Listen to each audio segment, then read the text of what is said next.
అది మనం ధ్యానం చేసుకుందాం. నాకు ఇంకా సరిగ్గా 30 నిమిషాలు 38 నిమిషాలు మా సమయం ఉంది. స్తోత్రం చెప్పండి. 38 నిమిషాల్లో ఎంత వాక్యం నడిస్తే అంత వాక్యం వరకు నేను వెళ్తాను. మధ్యలో ఆఫ్ చేశానని మీరెవరు నన్ను బాధ పెట్టుకోవద్దు. స్తోత్రం చెప్పండి. నాకు ఇచ్చిన సమయాన్ని బట్టి స్తోత్రం. ఈరోజు నాకు చాలా ఇంపార్టెంట్ మీటింగ్ ఉంది తెనాల్లో. స్తోత్రం. ఇక్కడికి వచ్చిన తర్వాత కూడా వాళ్ళు ఫోన్ చేసి చాలా ఇబ్బంది పెట్టారు. అయినా దేవుని పని జరిగించడానికి దేవుడు ఆయన చిత్తంలో ఎక్కడికి నడిపిస్తే అక్కడికి వెళ్ళాలి. ఆయన ఆత్మచేత నడిపించే స్థలములో నిలబడాలి. దేవునికి స్తోత్రం. కాబట్టి ఆ రీతిగా ఈ స్థలానికి రావడానికి ప్రభు సహాయం చేశారు. ఈ రాత్రి మన ధ్యానము కొరకు పరిశుద్ధ గ్రంథములో లూకాసు వార్త 1వ అధ్యాయం 11వ వచనములో ఉన్న లేఖన భాగాన్ని మనం చదువుకుందాం. ఈ రాత్రి మన ధ్యానము కొరకై లూకాసు వార్త 2వ అధ్యాయం 11వ వచనములో ఉన్న లేఖన భాగాన్ని చదువుకుందాం.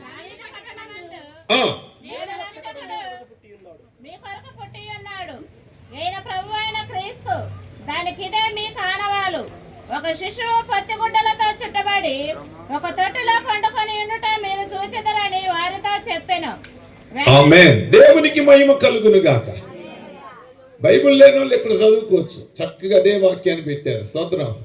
దావీదు పట్టణమందు నేడు రక్షకుడు మీ కొరకు పుట్టి ఉన్నాడు. ఈయన ఎవరు అని అంటే ప్రభువైన క్రీస్తు. స్తోత్రం కలుగును గాక. హల్లెలూయా. రక్షకుడు మీ కొరకు పుట్టి ఉన్నాడు. దేవునికి మహిమ కలుగును గాక. రక్షకుడు మీ కొరకు ఈ లోకానికి వచ్చి ఉన్నారు. ఆయన మీ కొరకు రక్షకుడు పుట్టి ఉన్నాడు అనే సంగతిని పరలోక దూతవాసులు భూనివాసులకి తెలియచేస్తున్నారు. పరలోక నివాసులు, పరలోక దూతవాసులు భూలోక నివాసంలో ఉన్న భూలోక నివాసికులకు తెలియచేస్తున్నారు. భూలోకంలో నివసిస్తున్న మానవునికి తెలియజేస్తున్నారు. ఏమని అనంటే మీ కొరకు రక్షకుడు పుట్టి ఉన్నాడు. దేవునికి స్తోత్రం కలుగునుగా. హల్లెలూయా. యేసుక్రీస్తు ప్రభువారు రక్షకుడుగా ఈ లోకానికి దిగి వచ్చారు. నీ కొరకే దిగి వచ్చారు. ఆయన మహామహిమతో నిండిన వారై యెషయా గ్రంథం 6వ అధ్యాయం 1-3 వచనాల ప్రకారంగా అత్యున్నత సింహాసనమందు ఆసీనుడై కెరూబులు సెరాపుల మధ్యలో 24 పెద్దల మధ్యలో 4 జీవుల మధ్యలో కొన్ని యుగాలుగా యెహోవా పరిశుద్ధుడు పరిశుద్ధుడు పరిశుద్ధుడు అని ఇగో స్తుతించబడుతూ ఆరాధించబడుతూ కొనియాడబడుతున్న దేవుడే నీ కొరకు రక్షకునిగా ఈ లోకానికి దిగి వచ్చాడు. దేవునికి మహిమ కలుగునుగా. ఆయన తన ప్రజలను రక్షించడానికి మత్తయి సువార్తలో మనం చదువుతాం. 1వ అధ్యాయం మీరు ఇంటికి వెళ్ళి చదువుకొని చెప్పే మాటలన్నీ రెఫరెన్సులు చెప్పి చదివించే సమయం ఇప్పుడు లేదు గనుక త్వరగా దేవుని వాక్యంలోనికి మనం వెళుతున్నాం. స్తోత్రం. ఆయన తన ప్రజలను రక్షించును, వారి పాపముల నుండి ఆయన వారిని విడిపించును, వారిని రక్షించును కనుక ఆయనకి యేసు అను పేరు పెడతారు. స్తోత్రం. ఇక్కడ క్రీస్తు అని పేరుగా ఆయన పేరును మనం చూస్తున్నాం. అక్కడేమో యేసు అని పేరుగా చూస్తున్నాం. అంటే క్రీస్తు అనగా అభిషక్తుడు, యేసు అనగా రక్షకుడు. స్తోత్రం చెప్పండి. హల్లెలూయా. ఆయన నీ కొరకు, నిన్ను రక్షించుట కొరకు, నిన్ను విమోచించుట కొరకు, నీ కొరకే ఆయన రక్షకునిగా ఈ లోకానికి దిగి వచ్చాడు. నా ప్రియమైన దేవుని బిడ్డలారా, యేసుక్రీస్తు ప్రభువారు ఎందుకు వచ్చారు అనే విషయాన్ని సర్వలోకము తెలుసుకున్నట్లుగా భూమి మీదకి పరలోక వాసులే వచ్చి ఆ సంగతిని తెలియజేస్తున్నారు. కేవలం 2025 సంవత్సరాల క్రితమే ఈ వార్త భూమి మీదకి వచ్చింది అనుకుంటే అది మన అవివేకమే. కానీ యేసుక్రీస్తు ప్రభువారు రక్షకునిగా ఈ లోకానికి రాకమునిపే కొన్ని వందల సంవత్సరాలకు పూర్వమే ప్రవక్తల ద్వారా ఆయన రాకను గురించి ప్రవచించిన ప్రవచన లేఖనాలు ఉన్నాయి. యెషయా ప్రవచించారు, మీకా ప్రవచించారు, దావీదు ప్రవచించారు. ఇలా చెప్పుకుంటూ వెళితే మన పితరులు ప్రవక్తలుగా పిలువబడిన వారు అనేక మంది యేసుక్రీస్తు ప్రభువారు శరీరధారిగా ఈ లోకానికి దిగి వస్తారని, ఆయన ఎక్కడికి వస్తారో, ఏ స్థలములోనికి వస్తారో, ఎక్కడి నుండి ఆయన పరిచర్య జరిగిస్తారో, ఇవన్నీ కూడా ప్రవక్తల గ్రంథాలలో ఆయన ఈ శరీరధారిగా రాకమునిపే ఆయనను గురించి ప్రవచించిన ప్రవచనాలు ఉన్నాయి. అందుకని ఆ ప్రవచనములన్నీ యేసుక్రీస్తు రాకకు రుజువులుగా కనబడుతున్నాయి. దేవునికి స్తోత్రం కలుగునుగా. ఇప్పుడు మనం ఆయన గురించి చెప్పొచ్చు, ఆయన ప్రవచన పుత్రుడు. స్తోత్రం చెప్పండి. హల్లెలూయా. ప్రవచనములు నెరవేర్చడానికి వచ్చిన వారు, రక్షించడానికి వచ్చిన వారు. దేవునికి స్తోత్రం కలుగునుగాక. హల్లెలూయా. ఏ విషయంలో నుండి నేను విమోచించడానికి ఆయన ఈ లోకానికి ఎందుకు వచ్చారయ్యానంటే కొన్ని ప్రాముఖ్యమైన విషయాలు. క్లుప్తంగా సమయం లేదు కనుక ఈ ప్రసంగం సుమారు గంటన్నర ప్రసంగం 38 నిమిషాలు ఎలా పూర్తి చేయాలా అని ఆశపడుతున్నాను. స్తోత్రం చెప్పండి. అందుకని ఎక్కువ సమయం నేను పొడిగించకుండా అవసరమైన విషయాలు క్లుప్తంగా చెప్తాను. స్తోత్రం చెప్పండి. గట్ల సంతోషంగా ఉన్నారు, చేతులు ఎత్తి రెక్కలాడిస్తూ. కొంచెం దగ్గరగా నీ నోరు తెరవాలి, చెయ్యే కాదు నోరు కూడా తెరవాలి. స్తోత్రం చెప్పండి. స్తోత్రం చెప్పండి. హల్లెలూయా. ఇలా స్తుతిస్తూ ఉంటే శరీరంలో వేడి పుట్టిద్దండి, సలిపోద్ది. స్తోత్రం చెప్పు. అది కూడా కింద మనకి ఉపయోగమే. యేసు రక్తమే జయం. అపోస్తలుల కార్యములు 7వ అధ్యాయం 34వ వచనములో ఉన్న లేఖన భాగాన్ని చదువుకుందాం త్వరగా. ఐగుప్తులో నా ప్రజల దురవస్థను ఒక్కలొక్కలకు కొట్టుకోమాకండి బాబా. స్తోత్రం. హల్లెలూయా. రైట్. మీ ఆసక్తిని చూస్తుంటే స్తోత్రం. ఇంకొంచెం గంట ప్రసంగం చేయాలనిపిస్తుంది. రవి గారు నాకు కరెక్ట్ టైం కొట్టేశారు, కట్ చేసి ఇచ్చారు. స్తోత్రం. ఏదేమైనా పర్లేదు. స్తోత్రం చెప్పండి. చదువు తల్లి, చదువు తల్లి. ఐగుప్తులోనున్న నా ప్రజల దురవస్థను నేను నిదానించి చూచి తిని, వారి మూలుగులు వింటిని, వారిని విమోచించడానికి విడిపించడానికి నేను దిగి వచ్చి ఉన్నాను. దేవునికి మహిమ కలుగును గాక. హల్లెలూయా. ఐగుప్తులో ఉన్నటువంటి నా ప్రజల మూలుగులను, వారి దురవస్థను నేను విన్నాను, నేను వారి దురవస్థను చూచాను. దేవునికి స్తోత్రం కలుగును గాక. హల్లెలూయా. ఆ దురవస్థ నుండి, ఆ దుస్థితి నుండి, ఆ దురవస్థలో ఉన్నటువంటి నా ప్రజలను విమోచించడానికి విడిపించడానికి నేను దిగి వచ్చాను. దేవునికి స్తోత్రం కలుగును గాక. ఆయన ఈ లోకములోనికి రక్షకునిగా ఎందుకయ్యా దిగి వచ్చారు అనంటే మన దురవస్థను మార్చడానికి. స్తోత్రం కలుగును గాక. మన దుస్థితిని మార్చడానికి. దేవునికి మహిమ కలుగును గాక. ఈనాడు లోకం ఎలా ఉంది, పరిస్థితులు ఎలా ఉన్నాయి? దురవస్థతో నిండిపోయింది. ప్రతి కుటుంబం, ప్రతి మనుషుడు దుస్థితి, దురవస్థలో బ్రతుకుతూ ఉన్నాడు మానవుడు.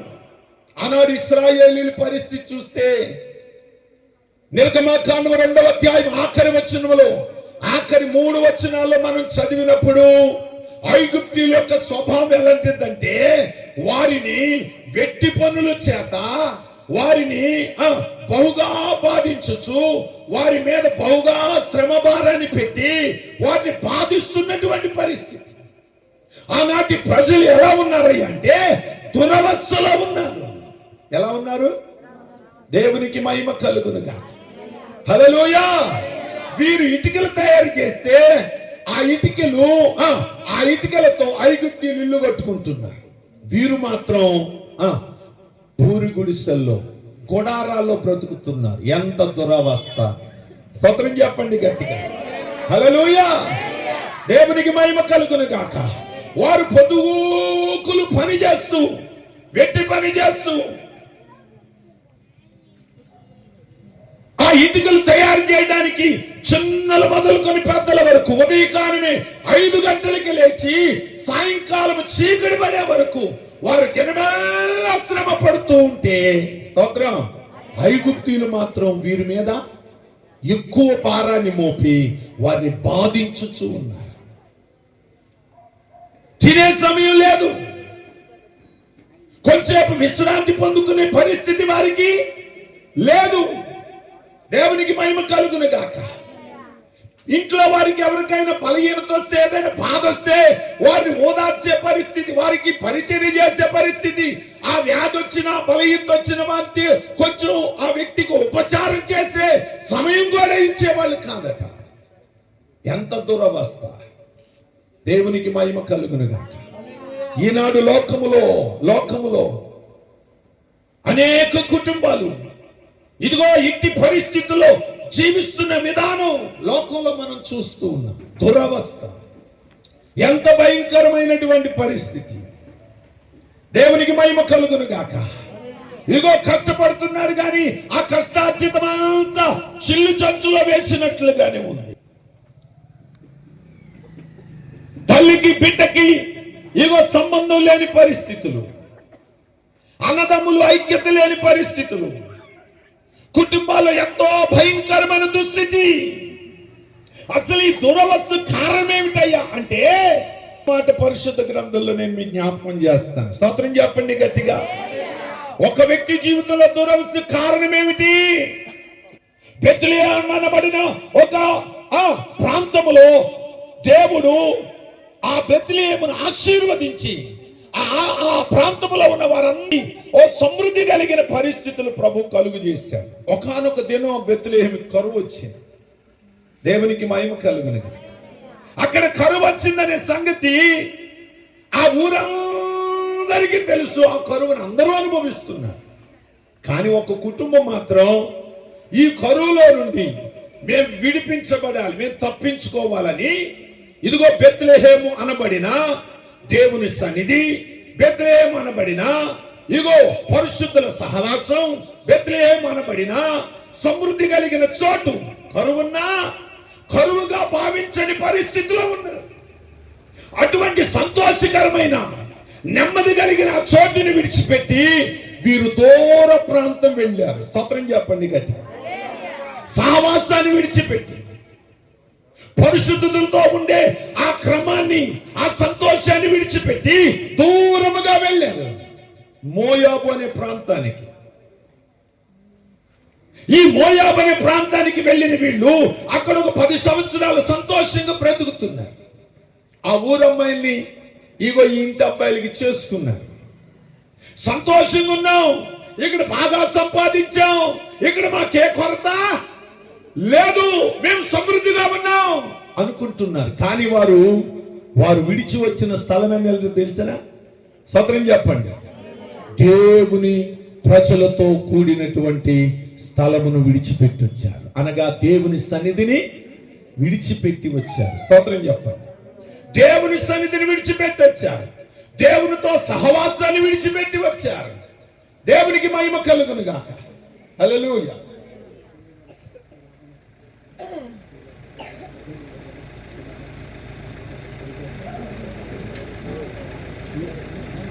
హల్లెలూయా.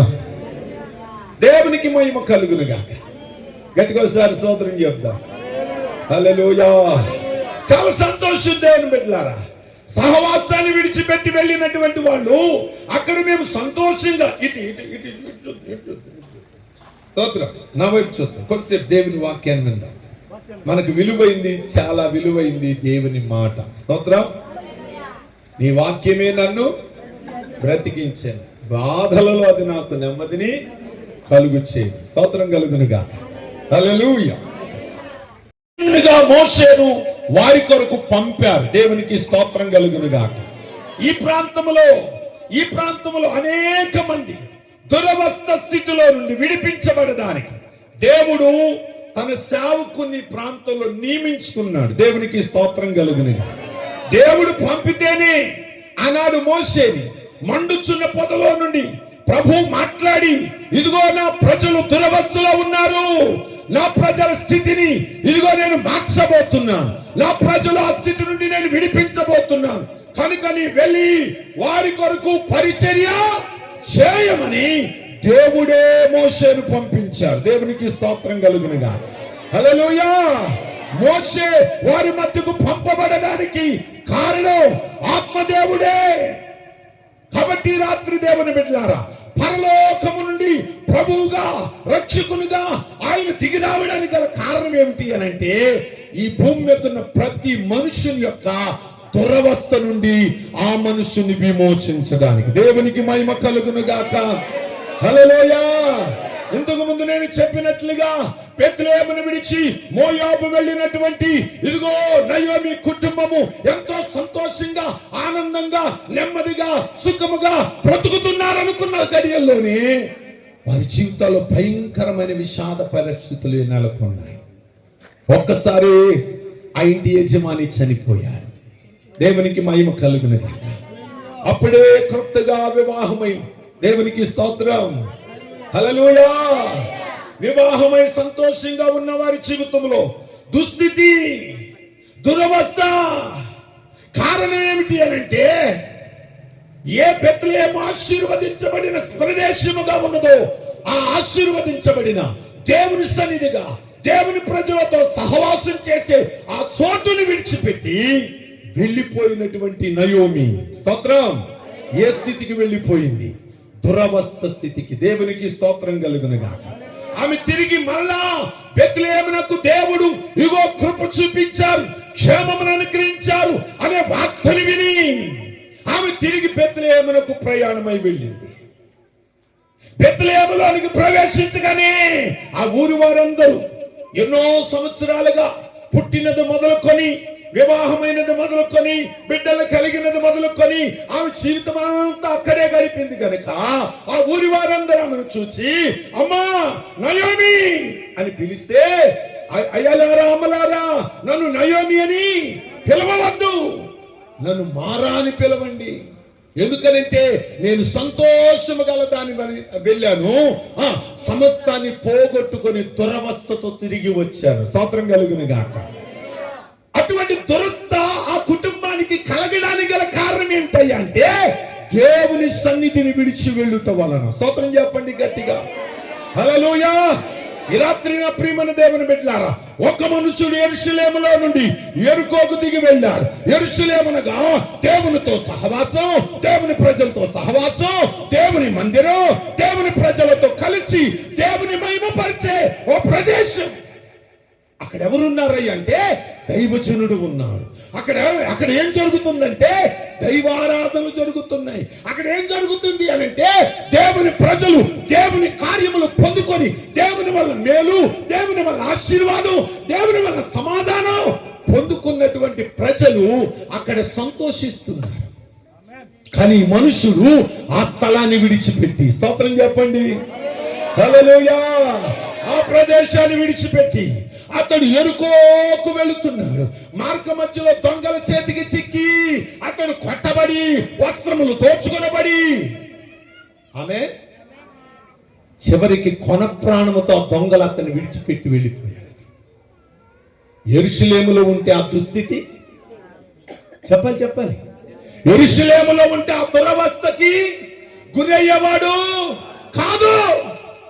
ఈనాడు ఒక ఇంటికి, ఒక వ్యక్తికి, ఒక జీవితానికి దురవస్థ పరిస్థితి రావడానికి గల కారణం ఏమిటి అనంటే, స్తోత్రం కలుగును గాక, దేవుని సన్నిధిని గుర్తించకపోవటం, దేవుని సన్నిధి యొక్క విలువను ఎరగకపోవటం.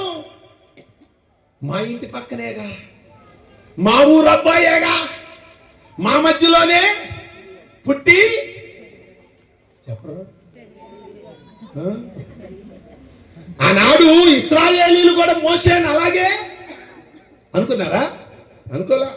ఇదిగో మీ మధ్యలోనికి దేవుడే నన్ను పంపించారు, మీ మధ్యలోనికి దేవుడే నన్ను పంపించారు. ఎవరయ్యా ఆయన అంటే, మీ పితరులైన అబ్రహాము, ఇస్సాకు, యాకోబుల దేవుడు. ఆయన పేరేంటి? ఆమె ఉన్నవాడు, చెప్పాలి, ఉన్నవాడు అనువాడు. దేవునికి మహిమ కలుగునుగా. గట్టిగా రెండు చేతులు ఎత్తి ప్రభుకు స్తోత్రం చెల్లిస్తాను. నా ప్రియమైన దేవుని బిడ్డలారా గమనించండి, దురవస్థ కారణం ఏమిటి? ఐగుప్తులో సంతోషంగా ఏదెను వనములో సంతోషంగా బ్రతుకుతున్నారు మరొక కుటుంబం. వారు విత్తని చెట్లు, స్తోత్రం కలుగును గాక. వారు శ్రమ పడని ఆహారం, శ్రమ పడకుండానే వారికి ఆహారం. వారి చుట్టూ కంచె కాపుదల. దేవునికి మహిమ కలుగును గాక. అటువంటి పరిస్థితుల్లో ఉన్నటువంటి మొదటి మానవుడైన ఆదాము అవ్వలు వారిద్దరు కలిసి ఉన్నారు. దేవునికి స్తోత్రం. దేవుడు భూలోకంలో సృష్టించిన ఆ సృష్టిలో కలుగు చేసిన జీవరాశులన్నిటినీ, సమయం లేదు కనుక క్లుప్తంగా నేను ముందుకు వెళుతున్నాను. స్తోత్రం చెప్పండి గట్టిగా. అన్నిటినీ ఆదాము దగ్గర తీసుకొచ్చి ఆదాము వాటికి ఒక్కొక్క దానికి ఒక్కొక్క పేరు. నీ పేరు నక్క, నీ పేరు కుక్క, నీ పేరు ఏనుగు, నీ పేరు గాడిద, నీ పేరు కుందేలు, స్తోత్రం చెప్పు అని ఒక్కొక్క పేరు పెడితే, అబ్బా నా పేరు కుక్క అంట, నా పేరు నక్క అంట అనుకుంటే వెళ్ళిపోతున్నాయి. స్తోత్రం. దేవునికి మహిమ కలుగును గాక. ఒక సింహం వచ్చింది, దాన్ని చూసి నీ పేరు సింహం, నీ పేరు పులి, స్తోత్రం చెప్పండి గట్టిగా అని ఆయన దగ్గరకు వస్తే వాటికి పేర్లు పెట్టి పంపించాడు. ఒక దినం జరిగిన సంగతి ఏంటో తెలిసినా, ఆదాము లేని గడియలో అవ్వమ్మ ఒంటరిగా తోటలో తిరుగుతున్నప్పుడు అపవాది అవ్వమ్మ దగ్గరికి వచ్చి అవ్వమ్మను మోసపరిచి, స్తోత్రం కలుగును గాక, దేవుని ఆజ్ఞను అతిక్రమించినట్లుగా చేసి, స్తోత్రం, వారు కలిగి ఉన్న మహిమను, వారు కలిగి ఉన్న అభిషేకాన్ని, వారు కలిగి ఉన్న దైవ స్వరూపాన్ని, దైవ పోలికను పోగొట్టుకునేటట్లుగా అపవాది చేశాడు. స్తోత్రం. వెంటనే వారి స్థితి దురవస్థకు దిగజారిపోయింది. గట్టిగా స్తోత్రం చెప్పాలి. ఏ సింహానికైతే ఆదాము పేరు పెట్టాడో ఆ సింహాన్ని చూచి ఆ సింహం పేరు చెప్పగానే ఆదాము భయపడి పారిపోతున్నాడు. ఒకప్పుడు సింహం అంటే భయపడని ఆదాము ఇప్పుడు పారిపోతున్నాడు. స్తోత్రం చెప్పండి. ఏదెనులో నుండి ఆదాములు ఇగో బయటికి తోసివేయబడ్డారు. అతడు విత్తనాలు వేస్తుంటే విత్తనాలకు బదులు ఏం మొలుస్తున్నాయట? ముళ్ళ పొదలు, గచ్చ పొదలు మొలుస్తూ ఉన్నాయి. గట్టిగా స్తోత్రం చెప్పు. హల్లెలూయా. ఒకప్పుడు ఆదాము పరిస్థితి ఎలాంటిది? ఆయన విత్తనం వేయకుండానే చెట్టు పండింది, చెట్టు మొలిసింది, మంచి ఫలాలు వచ్చాయి, దాన్ని చక్కగా తింటున్నాడు సంతోషంగా. అంతేనా? ప్రతిరోజు ప్రభు వారి కొరకు దిగి వస్తే పరలోకముందున్న తండ్రి అయిన దేవునితో వారు సంతోషిస్తున్నారు. ఇప్పుడు ఆనందమంతా పోయింది. ఏ స్థితికి వెళ్ళిపోయారు?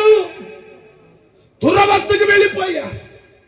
నా ప్రియమైన దేవుని బిడ్డలారా, ఈనాడు తల్లికి బిడ్డ కానరాక, స్తోత్రం కలుగును గాక, తల్లిదండ్రులకు అవిధేయులైన బిడ్డలను బట్టి కుటుంబంలో ఎంత దురవస్థ. ఈయన కనుక్కున్నానయ్యా, వీడి వల్ల నాకే ప్రయోజనం లేదు అని ఎంతమంది తల్లిదండ్రులు వాపోతున్నారు.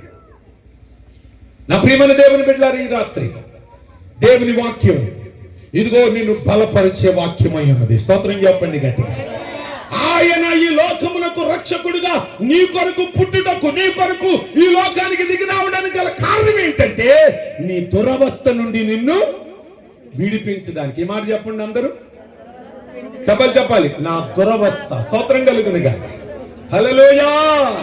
ఈ రాత్రి ఎటువంటి పరిస్థితులు, ఎటువంటి దుస్థితి నీ కుటుంబంలో ఉన్నా వాటన్నిటి నుండి విడిపించుటకే ఆయన ఈ లోకానికి దిగి వచ్చాడు. స్తోత్రం కలుగునుగా. గట్టిగా చప్పట్లు కొట్టి ప్రభుకు స్తోత్రం చెల్లిస్తాం. స్తోత్రం.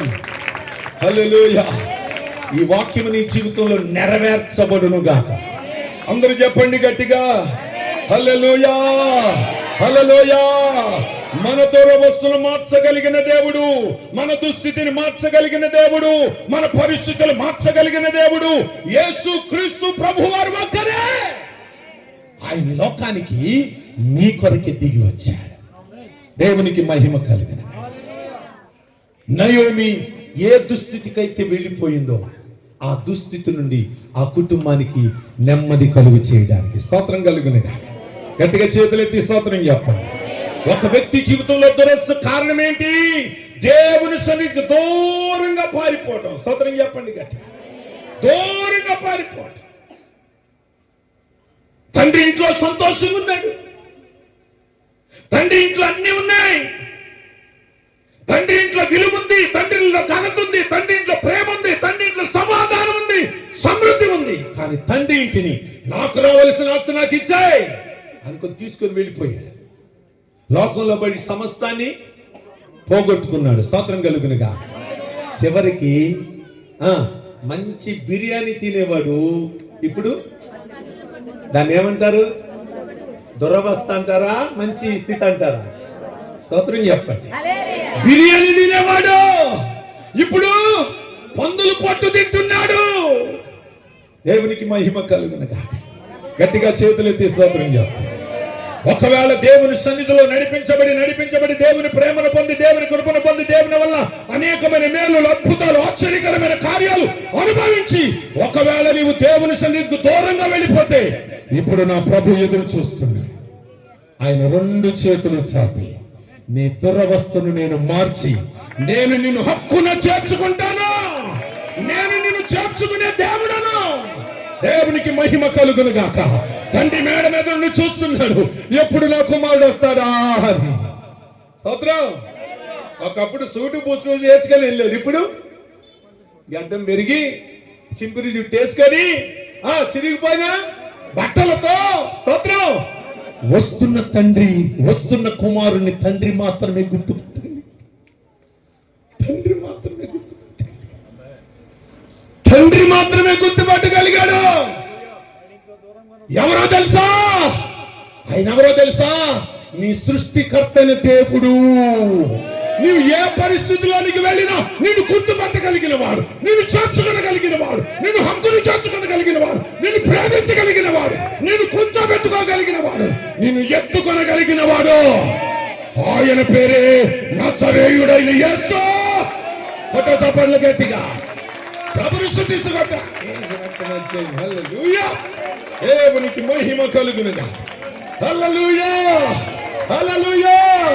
ఆయన ఎప్పుడో 2000 సంవత్సరానికి వచ్చాడు, ఇప్పుడు ఎక్కడ ఉన్నాడు అనుకోవద్దు. ఆయన నేటికి సజీవుడు, సజీవుడు, సజీవుడు. ఆయన నేటికి సజీవుడు. ఆయన నిలిచి ఉన్నాడు. దేవునికి మహిమ కలుగునుగాక. నీ కొరకు తన 2 చేతులు చాలు. ఆమేన్. హల్లెలూయా. సిలువ గుర్తు ఎక్కడ చూసినా ఎవరు గుర్తొస్తారు? చెప్పండి. సిలువ గుర్తు ఎక్కడ చూసినా ఎవరు గుర్తొస్తారు? ఒకవేళ తెలియని వాళ్ళు ఊరికి మెల్లేసుకున్నాడు, వీళ్ళు క్రైస్తవులు అంటారుగా, ఎవరు తెరంటారా? వేసి రక్తమే. గట్టిగా స్తోత్రం చెప్పాలి. ఆ సిలువలో అటు అడ్డకర్ర ఉందే, నిలువు కర్రతో పాటు ఆ అడ్డకర్ర ఏం తెలియజేస్తుంది తెలిసిన? నువ్వు ఎప్పుడు వచ్చినా నేను నిన్ను, నువ్వు ఏ స్థితిలో వచ్చినా నేను నిన్ను, నువ్వు ఎలాంటి పరిస్థితిలో ఉన్నా నేను నిన్ను చేర్చుకునడానికి సిద్ధంగా ఉన్నానని తెలియజేస్తుంది.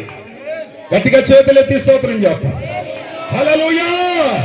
దేవునికి మహిమ కలుగును గాక. మరొక విషయాన్ని చెప్పి నేను ముగిస్తాను. స్తోత్రం చెప్పండి. హల్లెలూయా. ఈ రాత్రి నా ప్రియమైన దేవుని బిడ్డలారా, యోహాను సువార్త 1వ అధ్యాయం, యోహాను సువార్త 1వ అధ్యాయం 3-4 వచనము అనుకుంటా, చదవండి అమ్మా. యోహాను సువార్త 4-5 వచనం. ఆయనలో జీవం ఉండెను, ఆ జీవం మనుషులకు వెలుగై ఉండెను. ఆ వెలుగు ఒక్కరొక్కరు ఆ వెలుగు చీకటిలో ప్రకాశించుచున్నది కానీ చీకటి దానిని. స్తోత్రం చెప్పండి గట్టిగా. హల్లెలూయా.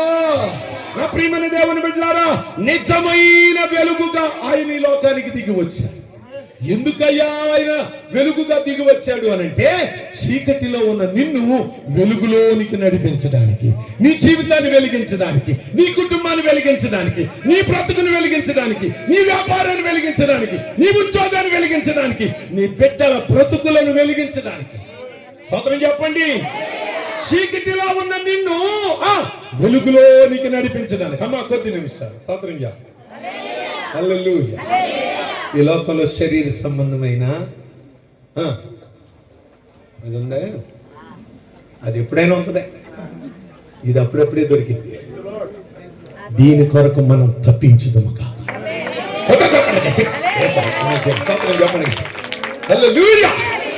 పరలోక ఆనందం అంట, పరలోక ఆనందం అన్నపానంలో లేదట. స్తోత్రం చెప్పండి.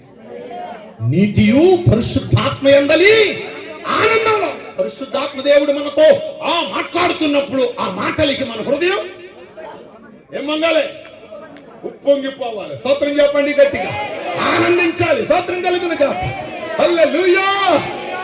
మరియ ఎలిజబెత్ దగ్గర రాగానే ఎలిజబెత్ గర్భములో ఉన్నటువంటి ఆ శిశువు అట మరియ వందన సమర్పణ చేయగానే గంతులు వేశాడు.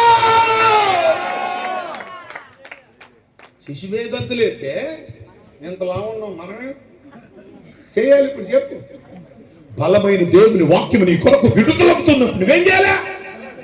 కొట్టే సపడ్లు గట్టిగా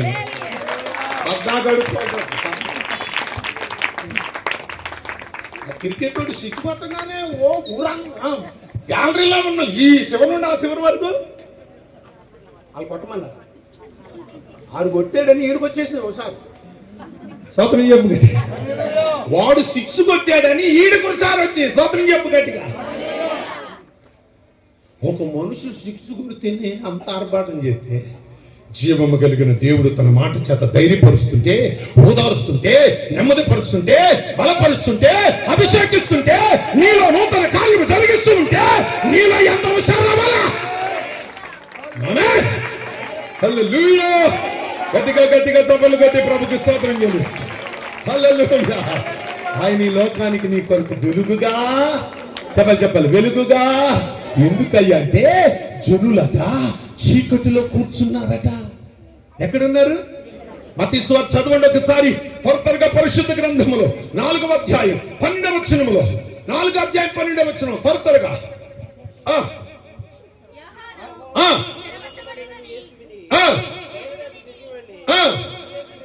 లూకాసు సువార్త. చీకటిలో కూర్చున్న ప్రజలు గొప్ప వెలుగు చూచిరి. స్తోత్రం చెప్పండి గట్టిగా. చీకటిలో కూర్చున్న ప్రజలు ఎక్కడ కూర్చున్నారు? చెప్పండి.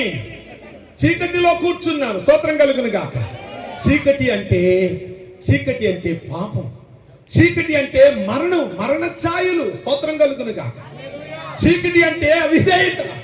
చీకటి అంటే తిరుగుబాటు. చీకటి అంటే వ్యతిరేకత. ఇప్పుడు లోకం దేంతో నింపబడింది? చెప్పండి గట్టిగా. వ్యతిరేకతతో నింపబడలే. స్తోత్రం. కోపంతో, ద్వేషంతో నింపబడలా. అందుకని చీకటిలో కూర్చున్న ప్రజలుగా ఉన్న వారి కొరకు ఆయన వెలుగుగా దిగి వచ్చారు. దేవునికి మహిమ కలుగును గాక. హల్లెలూయా. ఇంకా చెప్పనా? స్తోత్రం. చీకటిలో ఉన్నవారంటే ఎవరో తెలుసా? రోమాపత్రిక 1వ అధ్యాయంలో దేవునిగా ఎరగక, కృతజ్ఞతలు చెల్లించక ఉన్న ప్రజలే చీకటిలో ఉన్నవాళ్ళు. స్తోత్రం చెప్పండి గట్టిగా. 26వ అధ్యాయం 26వ వచనం అనుకుంటా, ఒకసారి చదవగల. 21వ వచనం త్వరగా. 21వ వచనం 1వ అధ్యాయం.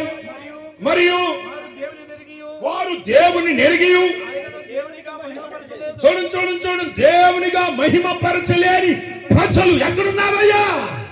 ఎక్కడున్నారు? చీకటిలో. చెప్పండి. స్తోత్రం చెప్పాలి. దేవుణ్ణి ఈ దినాల్లో యేసుక్రీస్తు ప్రభువారు అద్భుతాలు చేసేవారు, స్వస్థతలు చేసేవారు. ఆయన అద్భుతాలు చేసేవారు, స్వస్థత కార్యములు జరిగించే దేవుడు. కేవలం అద్భుతాలు, స్వస్థత కార్యములు మాత్రమే కాదు, ఆయన నీ బ్రతుకును వెలిగించే దేవుడు. చీకటిలో ఉన్న నిన్ను వెలుగులోనికి నడిపించి నీ జీవితాన్ని వెలిగించు దేవుడు. దేవునికి మహిమ కలుగునుగా. చీకటిలో ఉన్న ప్రజలు, చీకటిలో ఉన్న ప్రజలు, చీకటిలో కూర్చున్న ప్రజలు, దేవుని ఎరగని వాళ్ళు, వ్యతిరేకించే వాళ్ళు, దూషించే వాళ్ళు, తిరుగుబాటు చేసేవారు, చీకటి కార్యములు జరిగించేవారు. స్తోత్రం. ఆ చీకటి కార్యముల చేత నీ మనస్సు, నీ ఆలోచన, నీ మాట చీకటి, నీ ఆలోచన చీకటి ఆలోచనలు, నీ ప్రవర్తన చీకటి ప్రవర్తనలు, నీ క్రియలు చీకటి ప్రవర్తనలు. స్తోత్రం కలుగును గాక. ఇప్పుడు వెలుగైన యేసయ్య నీ జీవితంలోనికి వెలుగుగా వస్తే నీలో జరిగే కార్యాలు ఏంటి అంటే, స్తోత్రం, నీలో ఉన్న ద్వేషం పోతుంది, నీలో ఉన్న కోపం పోతుంది, నీలో ఉన్న చెడు ఆలోచనలు పోతాయి, నీలో ఉన్న అసహ్యమైన కార్యాలు పోతాయి, నీలో ఉన్న అపవిత్రమైన పరిస్థితులన్నీ నీ జీవితంలో తొలగిపోతాయి.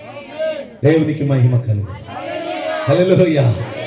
చాలా మంది అంట మేము వెలుగులో నడుచుచున్నామని ప్రజలు చెబుతూ తమ తోటి సహోదరునే ప్రేమించలేరట. వెలుగులో నడుచుచున్న ప్రజలు, స్తోత్రం చెప్పండి, అంటే వెలుగులో నడుస్తున్నామని చెబుతున్నారు కానీ మరి ఇంకా అంటే సహోదరిని ప్రేమించిన వాడు దేనిలో ఉన్నాడు? చీకటిలోనే ఉన్నాడు. స్తోత్రం కలుగును. గట్టిగా స్తోత్రం చెప్పండి. ఈ సహోదరుడు నీ కొరకు ప్రాణమిస్తున్నాడు, నీ కొరకు ప్రార్థిస్తున్నాడు, నీ కొరకు కన్నీరు గారుస్తున్నాడు, నీ కొరకు ప్రయాస. దేవునికి మహిమ కలుగును. ఎంత ప్రేమ చూపుతున్నాడు. స్తోత్రం చెప్పండి. నీ రక్త సంబంధన కాదు కదా. స్తోత్రం. వెలుగయ్యున్న యేసయ్య ప్రేమను బట్టి నువ్వెవరికో తెలియదు. ఆమె నీకు రోగం వస్తే వెలుగయ్యున్న యేసయ్య ప్రేమతో నింపబడి, యేసయ్య పని కొరకు పిలువబడిన, యేసయ్య ప్రేమతో నింపబడిన ఆ సహోదరుడు, ఆత్మీయుడైన సహోదరుడు, విశ్వాసీ అయిన సహోదరుడు నీ కొరకు కన్నీరు కారుస్తున్నాడు. ఎక్కడిది ప్రేమ? యేసయ్యలో నుండి వచ్చిన ప్రేమే. స్తోత్రం చెప్పండి. నేను అంటాను, నీ అన్నదమ్ములు, నీ బంధువులు, నీ రక్త సంబంధులు, నీ రోగమైనా, నువ్వు బలహీనుడైనా, నువ్వు చావు బ్రతుకుల్లో ఉంటే నీ దగ్గరికి వచ్చి ఊరికే చూసి పరామర్శించి వెళ్ళిపోతారు. కానీ నీ కొరకు మోకాళ్ళేసి కన్నీళ్లతో ప్రార్థన చేసి నిన్ను నిత్యము ఓదార్చి, నిన్ను నిత్యం బలపరిచి, నిన్ను నిత్యం ధైర్యపరిచి, నీ రోగం తగ్గే వరకు భక్తులుండి నీ కొరకు ప్రార్థన చేయగలిగిన వాడు, వెలుగుతో నింపబడిన వాడు. గట్టిగా గట్టిగా చప్పట్లు కొట్టి ప్రభువును స్తుతించు. దేవునికి మహిమ కలుగును గాక. హల్లెలూయా. ఈ రాత్రి నా ప్రియమైన దేవుని బిడ్డ, చీకటి నిన్ను నిత్య నరకాగ్నిగా తీసుకొని పోతుంది. చీకటి నీవు ఎటు వెళ్తున్నావో నీవు ఎరుగని స్థితిలోనికి నిన్ను తీసుకుని వెళ్తుంది. నిజమే, చీకటిలో నడిచేవాడు ఎటు వెళ్తున్నాడు? రోజు తిరిగే ఆ వీధైనా, రోజు తిరుగుతూ గుర్తించగలిగే తన ఇల్లైనా కట్టిక చీకటి పడితే దారి తప్పి పోతాడు. ఎటు వెళ్తాడో తెలియదు. స్తోత్రం చెప్పండి. ఈనాడు మనుషుని పరిస్థితి అది. అందుకనే వెలుగయ్యున్న యేసయ్య నీ జీవితంలోనికి వస్తే నీ వెటు వెళ్ళాలో ఆ వెలుగైన యేసయ్య నీకు మార్గాన్ని చూపిస్తాడు. ఆయన ఎవరు అనంటే మార్గము చూపించేవాడు. నేనే మార్గమును, నేనే సత్యమును. స్తోత్రము కలుగును గాక. హల్లెలూయా. వెలుగును వెంబడించిన వాడు సరియైన మార్గములో నడిపించబడతాడు. వెలుగును వెంబడించిన వాడు పరలోకానికి నడిపించబడతాడు, నిత్యత్వం కొరకు నడిపించబడతాడు. దేవునికి మహిమ కలుగును. ఎందుకయ్యా ఆయన ఈ లోకానికి దిగి వచ్చాడంటే నిజమైన వెలుగుగా ఆయన ఈ లోకానికి దిగి వచ్చాడు. చీకటిలో ఉన్న నిన్ను, చీకటిలో ఉన్న మనల్ని, ఒకప్పుడు చీకటిలో ఉన్నోళ్ళే మనందరం, త్రాగుబోతులు, కఠినలు, భయంకరమైన మనసు కలిగిన, ఇప్పుడు దైవ ప్రేమతో ఆ పరిస్థితులన్నిటి నుండి విడిపించబడ్డానికి ఆ కారణం యేసయ్య మన జీవితంలోనికి వెలుగుగా రావడాన్ని బట్టే ఈ రాత్రి నీ జీవితంలో కూడా ఆయన వెలుగుగా రావడానికి సిద్ధముగా ఉన్నాడు. చీకటిలో ఉన్న నీవే గ్రహించలేకపోతున్నామంట. యోహాను సువార్తలో అదే చదువుతున్నాం. నిజమైన వెలుగు ఉండెను.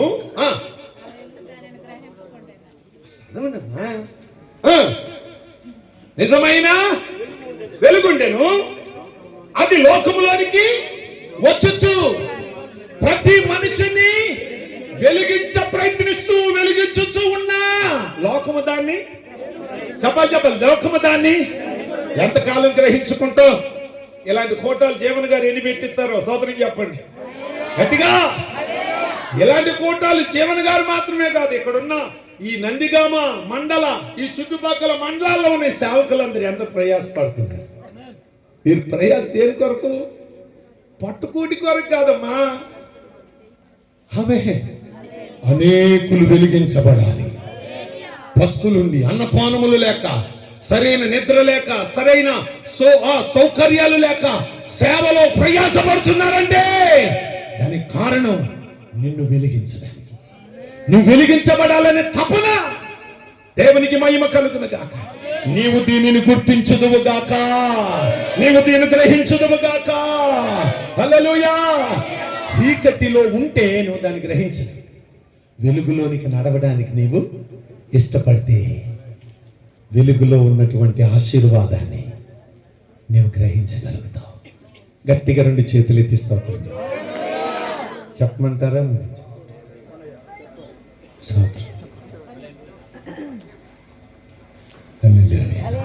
గట్టిగా స్తోత్రం. ఒక్క మాట చెప్పి నేను ముగించేస్తాను. స్తోత్రం చెప్పండి గట్టిగా. యెషయా గ్రంథం 9వ అధ్యాయం మొదటి వచనం. త్వరగా యెషయా గ్రంథం 9వ అధ్యాయం మొదటి వచనం. అయినను వేదన పొందిన దేశము మీద అమ్మా మొప్పు నిలవలేదు. స్తోత్రం చెప్పండి గట్టిగా. హల్లెలూయా. దేవునికి మహిమ కలుగును గాక. రష్యాలో మంచు పడుతుంది. కొన్ని దేశాల్లో 365 రోజుల్లో ఏదో కొద్ది రోజులు తప్ప మిగిలిన రోజులంతా మంచే పడుతుంది. స్తోత్రం. కొన్ని దేశాల్లో 6 నెలలు చీకటి, 6 నెలలు వెలుగు. స్తోత్రం చెప్పండి. కొన్ని దేశాల్లో నిత్యం ఎండే. స్తోత్రం. హల్లెలూయా. ఆ మాట చదవండి ఒకసారి.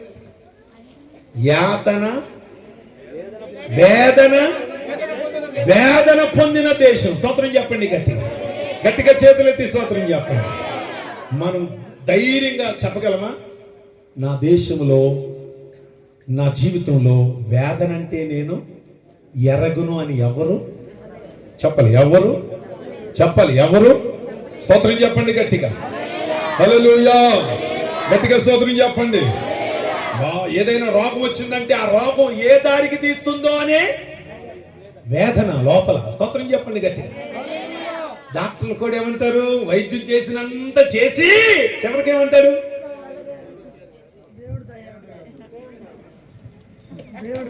ఆయన గారు కూడా మా చేతులు ఏమి దేవుడే. నాకు తెలిసిన ఒక కుటుంబం మా సహవాసంలో ఆ ప్రాంతానికి కొత్తగా వచ్చారు. ఎవరొచ్చుడు global hospital Vijayawada bus stand దగ్గర ఉన్న హాస్పిటల్కి తీసుకెళ్లారు. దేవునికి స్తోత్రం. ట్రీట్మెంట్ చేశారు. డాక్టర్లు చెప్పారు. డాక్టర్లకు మొక్కుతున్నారు. డాక్టర్ గారండి మీరే దేవుడండి, మీరే ప్రాణం పోసేవారండి. స్తోత్రం కలుగునుగా. డాక్టర్లు చేసి చివరికి వచ్చి తల్లిదండ్రులు పిలిచి మేము చేయాల్సిందంతా చేశాం, మీరు ఏ దేవుడికి మొక్కుతారో ఆ దేవుడికి మొక్కుకోండి, ఆయనే నీ కుమారుని నీ కుమార్తెను కాపాడాలి. గట్టిగా స్తోత్రం చెప్పండి. గట్టిగా దేవునికి మహిమ కలుగును గాక. ఈ రాత్రి నా ప్రియమైన దేవుని బిడ్డలారా, వేదన పొందు దేశం. ఈ దేశం ఎలాంటిది? లోకం ఎలాంటిది? వేదనలతో చెప్పాలి వేదనలతో నిండిన దేశం. స్తోత్రం కలుగును గాక. చాలా జాగ్రత్తగా ఈ మాటను గమనించండి. వేదనలతో నిండిన దేశం. నా ప్రియమైన దేవుని బిడ్డలారా, వేదనలు లేని ప్రదేశానికి నా దేవుడు నిన్ను తీసుకుని వెళ్ళడానికి ఆయన ఈ లోకానికి దిగి వచ్చాడు. గట్టిగా 2 చేతులు ఎత్తి స్తోత్రం చేద్దాం. భూమి మీద ఒక ధనవంతుడు, ఒక లాజరు. స్తోత్రం కలుగును గాక. భూమి మీద బ్రతికినంత కాలం ఇగో తన ధనాన్ని బట్టి, తనకున్న సౌకర్యాలను బట్టి సంతోషిస్తూ తన పొరుగువాడు తన ఇంటి ముందు చిల్ల పెంకులతో తన ఒంటి మీద ఉన్న గాయాలు గోక్కుంటూ బాధపడుతున్న మనకి ఇంత రొట్టె మొక్క కూడా ఏలేని పరిస్థితి. కానీ కడుదీన పరిస్థితిని అనుభవిస్తున్నాడు.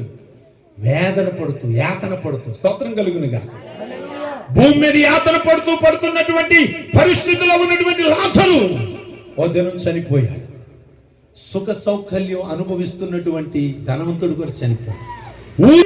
వచ్చారండి ఎవరిని? ధనవంతుడిని తీసుకెళ్లి సమాధి చేయడానికి, స్తోత్రం, పాతి పెట్టడానికి, స్తోత్రం కలుగునుగా ఊరంతా వచ్చారు. అతనుకున్న పేరుని బట్టి, అతనుకున్న ధనమును బట్టి, అతనుకున్న ఉన్నత బట్టి ఊరంతా వచ్చారు.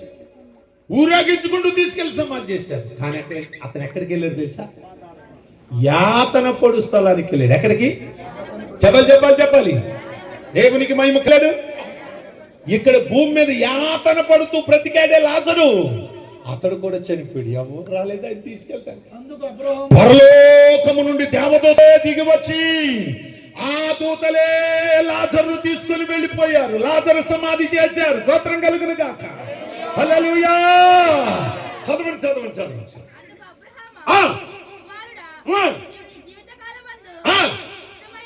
నీకు ఇష్టమైనట్లు నీవు సుఖాన్ని అనుభవించావు.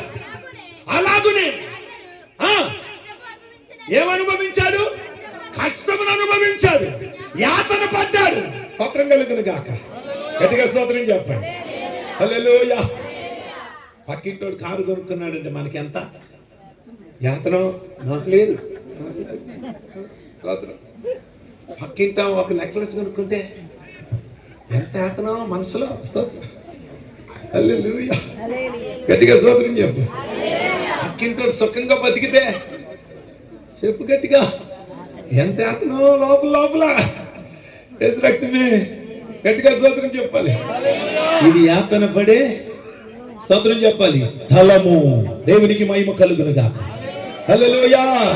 నీ జీవితంలో ఏమున్నా లేకున్నా ప్రభు నీ కలుగు చేసిన దాన్ని బట్టి జీవన్ గారు చెప్తున్నారు, ప్రభు నాకు వాగ్దానం చేశారయ్యా, ఆయన సంకల్పం చొప్పున పిలువబడిన వారికి సమస్తమును సమకూడి జరిగించును అని వాగ్దానం ప్రభు చేశారు. దేవుడు నాకు అన్ని సమకూర్చారు. హల్లెలూయా. హల్లెలూయా. నేనంటాను, సమకూర్చిన దేవుడు ఎప్పుడైనా నీ జీవితంలో సేవలో చిన్న శ్రమ ఏదైనా అనుమతిస్తే నాకు ధైర్యంగా నిలబడగలగాల. కొట్టగట్టిగా చెప్పండి, ధైర్యంగా నిలబడగలగాల. స్తోత్రం చెప్పండి గట్టిగా. హల్లెలూయా. జీవన గారు మాత్రమే కాదు, ఇక్కడున్న మనందరము కూడా గట్టిగా స్తోత్రం చెప్పండి. నేనంటాను, నిజమైన క్రైస్తవుడు శ్రమ కలిగిన, వేదన కలిగిన, బాధ కలిగిన తన జీవితంలో ఎన్నటికీ దుఃఖ విచార ధైర్యముగా ఉండగలుగుతాడు. ఇక్కడ నేను సక్కుకున్నానా? నాకు ఎన్ని బాధలో వేసి రక్తమే. దేనికి భయపడేలే, దేనికి జడిసేదిలే. స్తోత్రం చెప్పు. నా శరీరంలో ఎన్ని బలహీనతలో నో స్తోత్రం. ఈ బలహీనత నన్ను ఎప్పుడు మరణానికి గురి చేద్దని భయమేలే. రేపు మరణం వచ్చినా నా ముగింపు ఎక్కడ, నా ప్రారంభం అక్కడ. స్తోత్రం కలుగును గాక. ఎక్కడ కన్ను మూస్తే అక్కడ. ఇదే క్రైస్తవునికి దేవుని ప్రజలకున్న ఒక గొప్ప నిరీక్షణ. గట్టిగా చేతులెత్తి ప్రభుకు స్తోత్రం చెల్లిస్తా. నా ప్రియమైన దేవుని బిడ్డలారా, లాజరు యాతన పడుతూ బ్రతికాడు, కానీ లాజరు కూడా చనిపోయాడు. దేవదూతలు వచ్చారు, లాజరును సమాధి చేశారు. దేవదూతలు లాజరు ఆత్మను తీసుకుని వెళ్ళిపోయారు. స్తోత్రం కలిగి. లాజరు ఇప్పుడు ఎక్కడికి వెళ్ళాడు? అబ్రహాము రొమ్మున. స్తోత్రం చెప్పు. అబ్రహాము రొమ్మున. ఇది ఎవరు చెప్తున్నారు తెలుసా? దూరం ధనవంతుడు చూసాను. అయ్యా నేను యాతన పడే స్థలానికి వచ్చానయ్యా. నాకు ఎంతమంది ఉన్నారు? ఎంతమంది? 5 ఉన్నారు. 5 వాళ్ళు ఇక్కడ రాకుండా నేను వెళ్ళి సాక్ష్యం చెప్తానయ్యా. ఎవరు మూసుకో, నువ్వు వెళ్ళి సాక్ష్యం చెప్పేది వేసు రక్తమే. ఇదిగో సాక్ష్యం చెప్పడానికి ఎంతమంది? యాజక సమూహం. స్తోత్రం చెప్పండి గట్టిగా. దైవజనులు వీళ్ళ మాట వింటే చాలు. స్తోత్రం చెప్పు గట్టిగా. వీళ్ళ మాటకు లోపడితే చాలు, నువ్వు వీళ్ళ మాటకు విధేయత చూపితే చాలు, వీళ్ళని వెంబడిస్తే చాలు. దేవునికి మహిమ కలుగును గాక. హల్లెలూయా. నీ తమ్ముళ్ళు నీ వలే వారికి ఇష్టమైనట్లుగా నడుచుకొని ప్రవర్తిస్తే ఖచ్చితంగా ఎక్కడికే వస్తారు. అలా కాకుండా వాళ్ళు బుద్ధి తెచ్చుకొని పోయిన వాళ్ళ గురించి మనం ఏమి చెప్పండి పోయిన వాళ్ళ గురించి మనం అక్క త్వరగా రా, ఎక్కడేనంట రచ్చని పని తీసేది పడేది. ఒకసారి రావంటే వాళ్ళు పోయిన వాళ్ళు తిరిగి స్తోత్రం చెప్పు. ఈ లోకము నుండి ప్రమోట్ అయిన వాళ్ళు మళ్ళా తిరిగి వచ్చే పరిస్థితి వాళ్ళకి లేదు. స్తోత్రం కలుగునుగా. నువ్వు పిలిచినా రారు, నువ్వు వేడిచినా రారు. స్తోత్రం చెప్పు. ఉన్నప్పుడు కుక్కుడు సన్నీళ్ళు ఎవరు కానీ పోయిన తర్వాత లబో దిగో వామో వాయో వేసు రక్తమే ఏమంతా అప్పుడే కొమ్ముడిచ్చారు. గట్టిగా గట్టిగా చేతులు స్తోత్రించు. దేవునికి మహిమ కలుగును గాక. హల్లెలూయా. నువ్వు నిజంగా ప్రేమ కలిగిన వానివైతే నశించిపోతున్న వ్యక్తి, నశించిపోతున్న అక్కని, నశించిపోతున్న చెల్లిని, నశించిపోతున్న తమ్ముడిని, నశించిపోతున్న ఆ సహోదరుని కొరకు నువ్వు భారం కలిగి ప్రార్థన చేయుదువు గాక. ఆమేన్. భూమి మీద ఉండగానే వారి రక్షణ కొరకు నువ్వు ప్రయాసపడదువు గాక. ఎంతమంది చెప్పినా ధనవంతుడు ఎనలా స్తోత్రం వినలా. అందుకని అతడు ఎక్కడికి వెళ్ళాడు? యాతన స్థలమునకు. స్తోత్రం చెప్పండి. నా దేవుడు ఎందుకు దిగొచ్చాడు తెలిసిన? నిన్ను యాతన పడే ఈ స్థలములో నుండి యాతన లేని సంతోషముతో, సమాధానముతో, నెమ్మదితో, పరిశుద్ధులతో, ఆ పరలోకపు మహిమతో నీవు పరలోకపు మహిమను అనుభవించినట్లుగా నిన్ను తీసుకుని వెళ్ళడానికి ఆయన దిగి వచ్చారు. ఆమేన్. యాకోబు నిచ్చెన. స్తోత్రం చెప్పండి గట్టిగా. బేతేలులో ఉన్న యాకోబు నిచ్చెన. హల్లెలూయా. ఆ నిచ్చెన నీ కొరకు ఎదురు చూస్తుంది. స్తోత్రం కలుగును గాక. ఆ నిచ్చెన ఆయనే ఈ లోకానికి దిగి వచ్చాడు. ఎందుకో తెలిసినా? ఆ నిచ్చెన మీద నుండి నిన్ను ఎక్కించడానికి. స్తోత్రం కలుగును గాక. ఆ నిచ్చెన ఎక్కడికి వేయబడింది అయ్యా అంటే ఆ నిచ్చెన సింహాసనానికి భూమి మీదకి వేయబడింది. స్తోత్రం కలుగును గాక. అది సరిగ్గా యాకోబు నిద్రించిన స్థలం. ఆ నిద్రించిన స్థలం ఏంటో తెలుసా? బేతేలు, దేవుని మందిరం. చెప్పు చెప్పు చెప్పక ఏంటది? దేవుని మందిరం. ఇది పరలోకపు కవిని. స్తోత్రం. ఇక్కడికి వచ్చిన వాడు వెళితే పరలోకానికి వెనక్కి వెళ్ళిపోయినాడు.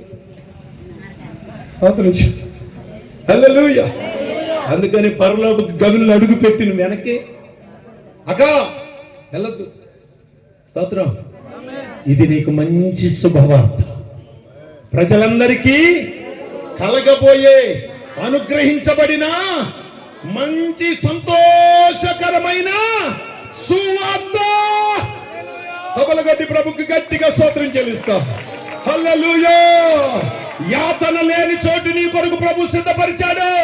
ఈ భూలోకముల యాతన ఉంది, భూలోకములో కష్టం ఉంది, భూలోకములో నష్టం ఉంది, భూలోకములో ఈర్ష్య ఉంది, భూలోకములో అవిధేయత ఉంది. ఇవన్నీ నీ హృదయాన్ని, నీ కుటుంబాన్ని, నీ మనస్సును, నీ ఆలోచనని యాతనతో నింపేస్తున్నాయి. యాతన లేని చోటు నీ కొరకు ప్రభు సిద్ధపరిచాడు. దాని ఆ ప్రదేశానికి నేను తీసుకెళ్ళడానికి ఆయన ఈ లోకానికి దిగి వచ్చాడు. నువ్వు కష్టపడుతున్నావా? కన్నీరు కారుస్తున్నావా? అమ్మా, నీ కన్నీటిని నాట్యంగా మారుస్తాను. నీ వేదనను, స్తోత్రం కలుగును గాక, వేదన లేని పరిస్థితులుగా నేను నీ జీవితాన్ని మారుస్తాను. స్తోత్రం కలుగును. గట్టిగా చేతులెత్తి స్తోత్రం చెప్పాలి. హల్లెలూయా. ఈ రాత్రి మాటలు బట్టి నీ హృదయాన్ని ప్రభువుకి అప్పగించగలిగితే, నీ హృదయం ఆయనకు చోటివ్వగలిగితే, ఇదిగో నీ కొరకు రక్షకునిగా ఈ లోకానికి దిగి వచ్చిన యేసయ్యకి నీ జీవితాన్ని అప్పగించగలిగితే, స్తోత్రం, నీ దురవస్థంతా మార్చబడుతుంది. చీకటిలో నుండి ఆశ్చర్యకరమైన వెలుగులోనికి నువ్వు నడిపించబడతావు. నీ జీవితం వెలిగించబడుతుంది. యాతన లేని చోటికి ప్రభు నిన్ను నడిపిస్తారు. ఆయన తీసుకుని వెళ్తారు. అక్కడికి తీసుకువెళ్లే అర్హత గాని, అధికారం గాని, బలము గాని ఆయనకు ఒక్కరికి మాత్రమే ఉంది. ఆమేన్. అందుకనే మనము ఆయన యందు విశ్వాసం ఉంచాలి. ఆయనను మనము కలిగి ఉండాలి. స్తోత్రం కలిగి. గొర్రె పిల్లగా వచ్చిన యేసయ్యే మరలా రాజుగా యోధా గోత్రపు ఆమేన్ ఆయన మొదట వచ్చింది ఎందుకంటే ఆ యాతన లేని చోట్లో ఉండడానికి కొన్ని అర్హతలు మనకు తెలియ చేయడానికి, నేర్పడానికి ఆయన ఈ లోకానికి వచ్చాడు. దీనుడై వచ్చాడు. మనం కూడా స్తోత్రం చెప్పండి. నేను దీనుడను సాత్వికుడను గనుక ఇదిగో మీ మీద నా కాడినెత్తుకొని నా యొద్ద నేర్చుకుని పరలోకములో ఉండడానికి తగినట్లుగా నీవు భూమి మీదనే బేతేలు అనబడిన దేవుని సంఘములోనే పరలోకమునకు తగినట్లుగా ఉండడానికి నీవు నేర్చుకోగలిగితే ఒక దినం ఆయన రాబోతున్నాడు. నేర్చుకుని వారందరినీ ఆయన తీసుకుని వెళ్ళడానికి గట్టిగా స్తోత్రం చెప్పాలి. ప్రభు త్వరగా రాబోతున్నారు. ప్రభు త్వరగా రాబోతున్నారు. ప్రభు త్వరగా రాబోతున్నారు. మరణాతా, ప్రభు త్వరగా రాబోతున్నారు. ఆయన రాకడ కొరకు నువ్వు సిద్ధపడితే ఆయన వచ్చినప్పుడు రెప్పపాటులో నీవు ఎత్తబడతావు. ఆమేన్. అట్టి కృప దేవుడు మనకు అనుగ్రహించును గాక. తల వంచి కళ్ళు మూసుకుందాం. తల వంచి కళ్ళు మూసుకుందాం. రెండు చేతులు ప్రభు వైపుకి చాపుదాం. రెండు చేతులు ప్రభు, అందరూ రెండు చేతులు ప్రభు వైపుకి చాపు. కొద్ది నిమిషాలు ఎవరు అటు ఇటు చూడకండి. విన్న వాక్యానికి మీ జీవితాలను అప్పగించుకోండి. విన్న వాక్యాన్ని దేవునికి అప్పగించుకోండి. వాక్యమునకు లోబడిన వాక్యమునకు అప్పగించుకోండి.